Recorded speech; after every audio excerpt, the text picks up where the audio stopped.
25 में से 23 नंबर लेकर के आना मैथ्स में एक अपने आप में काबिलियत तारीफ है। मैंने उन पे ज़्यादा मेहनत की जो बिल्कुल नहीं आते थे, और ऐसे करते करते एक टाइम मतलब ऐसा कॉन्फिडेंस आ गया कि 25 में से 25 कर सकता। आपने स्पीड बनाने के लिए क्या किया? इस पहले 20 क्वेश्चन अटेम्प्ट करने में डरता था, इसके बाद मैं 25 क्वेश्चन अटेम्प्ट करने लगा था। हेलो नमस्कार प्यारे विद्यार्थियों, मेरे साथ है आज विमल पाठक। विमल पाठक एक वो विद्यार्थी है जो आप लोग कहते हैं ना कि एयरफोर्स का एग्जाम स्पीड का जुनून होता है, और उस स्पीड को कैसे इसने मेंटेन किया। इसने 70 में से 60 नंबर लेकर के विद्यार्थी आया है। मैथ्स में 25 में से 23 नंबर ये विद्यार्थी लेकर के आया है। इंग्लिश में 19 नंबर ये विद्यार्थी लेकर के आया है।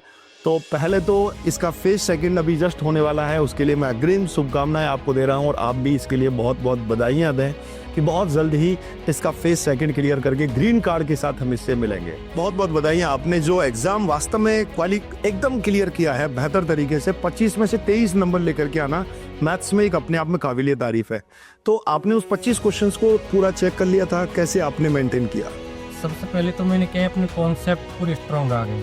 इसके बाद मैंने ज़्यादा से ज़्यादा मॉक टेस्ट लगाए, क्वेश्चन प्रैक्टिस ज़्यादा की, और मैंने पूरे पार्ट मैंने क्या है सभी सब्जेक्टों की 3 बुक बनाई। इसमें सबसे पहले उन कॉन्सेप्ट और पहले मैं उसको लिख रखा जिसमें मेरे सारे कॉन्सेप्ट और फॉर्मूला स्ट्रॉन्ग थे, जिनको मैं आँख बंद कर भी बोल सकता था।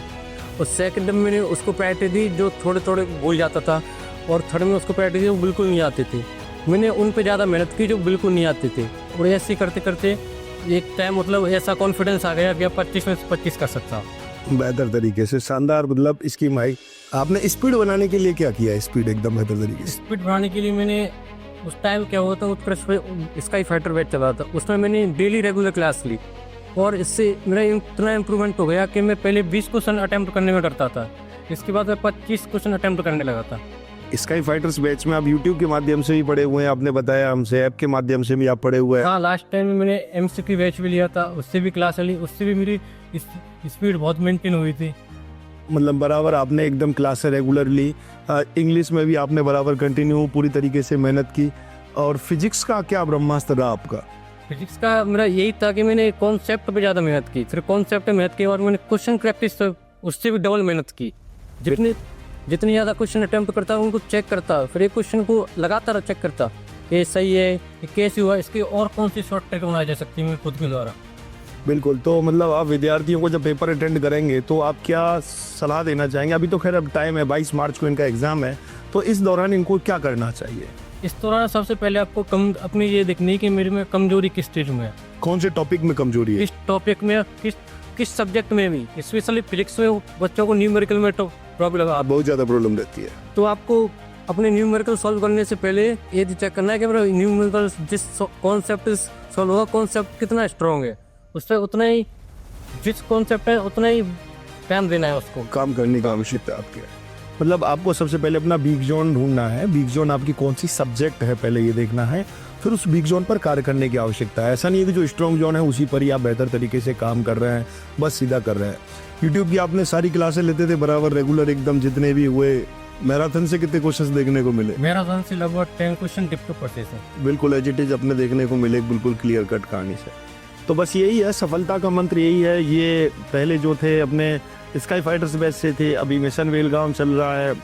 इवनिंग में भी मैंने एक अलग से प्रारंभ किया है, जिद सीरीज के माध्यम से पूरा एकदम मैथ्स पूरा करा रहा हूँ।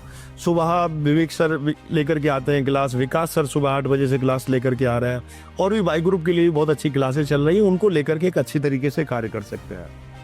तो इससे मेरा मिलाने का आपसे उद्देश्य केवल यही था कि स्पीड का जुनून तो है एयरफोर्स पर, लेकिन उस स्पीड में भी मसीहा रहते हैं और वास्तव में अच्छे अच्छे अंक लेकर के आते हैं। आप यथार्थ रूप में देख सकते हैं, इसने भी बेहतर तरीके से मेहनत की है, और यही मेहनत इसकी जुनून जो है वो बोल रहा है। तो आपके लिए बहुत बहुत बधाइयाँ। और कोई विद्यार्थियों को अंतिम सलाह देना चाहेंगे 22 मार्च में जो एग्जाम है उसके लिए? अंतिम सलाह यही कि आप बाहरी दुनिया से हटके पहले अपने एग्जाम पर फोकस करें। बिल्कुल। तो और कुछ धौलपुरी भाषा में कोई सलाह देना चाहेंगे? धौलपुर के रहने वाले हैं, मैं आपको बता देता हूँ। एक धौलपुरी भाषा में कुछ बोलना चाहेंगे बच्चों को एक बार? धन्यवाद। चलेगा, ठीक है। तो आप मेहनत कीजिएगा, निश्चित रूप से आपको जुनून मिला होगा। कमेंट बॉक्स में आप पहले बिमल जी के लिए अगला एक इंटेक हो उसके लिए आपको शुभकामनाएं प्रेषित करनी है, और साथ में ही कैसा लगा आप सबको ये जानकर कि भाई साहब ऐसे एग्ज़ाम भी पास किए जाते हैं, मेहनत करनी है थोड़ी सी, कमेंट बॉक्स में आप कमेंट कीजिएगा। फिर आपको ऐसे ही और भी विद्यार्थियों से आपको मोटिवेट कराते रहेंगे। जय हिंद, जय भारत।